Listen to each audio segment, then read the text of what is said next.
Fox 61, the Connecticut Office of the Arts, and the Connecticut Department of Education have all come together to partner on what we call Connecticut Creative Futures. Well, Connecticut is full of incredible artistic talent across a variety of disciplines. And with us right now is Tracy Caldwell. She is a poet and author and has made a name for herself as Mind.Evolution. Before we welcome her to the show and speak to her, we're taking a little listen at some of her work. Black men who only date white women because black women are too much. Thank you for jumping ship. I make warriors between these hips and they don't need weak mentors. For the man who thought my witty conversation was a turnoff, you're welcome. I don't want to put on any man who's intimidated by my smarts. Violence usually follows those types like shadows, making sweeping statements about black women's flaws. My sisters and I aren't the cause for you dating outside your race. It's your lazy approach to the chase. You claim the others are easy, no attitude, just pleasing. You take pleasure in the idea of a woman shrinking to make you feel large. A man who tells a woman how to be a woman must not have defined manhood for himself yet. Could that be why my mouth needs taming? Is that why naming me female instead of woman is your preference when addressing my personality? Because even dogs can be female and usually need training. We want to welcome you to the show right now. Thanks so much for being with us on our morning show. Oh, you're welcome. Thank you for having me.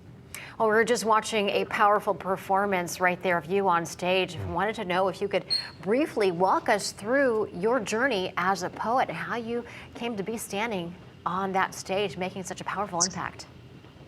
Well, I started performing about 22 years ago, and it just happened. I noticed that a lot of poetry for me was what I would call swoosh poetry. It went over my head and I didn't understand what was being said. So I decided I wanted to be the kind of poet that spoke in layman terms and spoke to issues that really, affected myself and my community. And we spoke to a poet last week who I feel focused a little more on introspection and just dealing with his own personal truth. And it's not that you don't, but from reading on your website and from hearing what we heard there, it sounds like you are making sure you're taking your experiences and getting the point across that these could be the experiences of any black woman, of any black American. You are trying to give a voice to other people. Why don't you talk about that a little bit and why you chose sort of that direction to go? Well, I'm from an underrepresented group. Being black and being woman, it's a double-edged sword. And if, I don't know if you have any black women friends, but a lot of times we aren't listened to, we aren't heard, our stories aren't told, and decisions are made for us without our voices being heard. And I figured it was time for me to use my voice to make sure that our stories are told, our stories are heard and understood.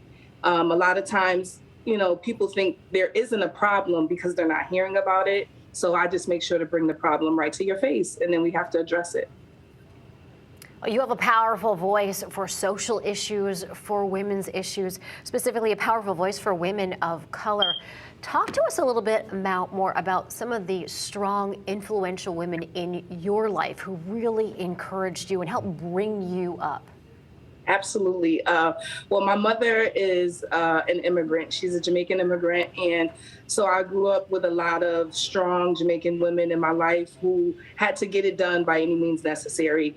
And it's hard being an immigrant and being black and being a woman. So I've seen them, just conquer so many trials and obstacles and do it with no praise, no accolades, and a lot of times wading through shame and just lack of resources. And so watching them prevail has made me want to be even better. Luckily they paved the way for me, so it's a little easier for me. So because of that, I feel it's my duty to pave the way for the women behind me and make it easier for them. And, it's just each one teach one, and that's what I learned growing up. Well, Tracy, each one teach one. I like that. Each one teach one. Tracy, thank you so much for taking the time to give people in Hartford and in Connecticut just an idea of what your voice is all about. We do appreciate it. Absolutely. Thank you guys so much.